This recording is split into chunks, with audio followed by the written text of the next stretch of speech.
তুমি এখন কি কথা শুনলে সব থেকে বেশি খুশি হবে? দাদুর ব্যাপারে, তোমার বরের ব্যাপারে। টাকা ঢুকেছে, টাকা ঢুকেছে, টাকা ঢুকেছে, টাকা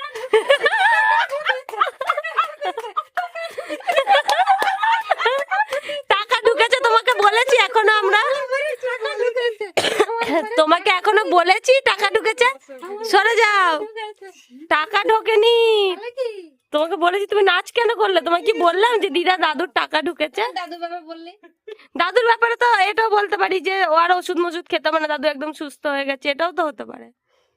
সুস্থ হবে না, এই রোগ হলে সুস্থ ভালোভাবে হয় না। কি হয়েছে এর? এই রোগের ভালো সুস্থ হয় না। ঠিক আছে, তাহলে তুমি সব থেকে এখন খুশি হবে দাদুর ব্যাংকে টাকা ঢুকলে? টাকা ঢুকলে তাই? তাহলে আরেকবার নাচটা দেখাও। দাদুর 1000 টাকা ঢুকেছে। শিকার শিকার শিকার শিকার হ্যাঁ, শিকার শিকার শিকার ঢোকেনি এখনো। শিকার ঢুকেনি? না, এবার কি হবে? ও শিকার ঢুকেনি কি হবে?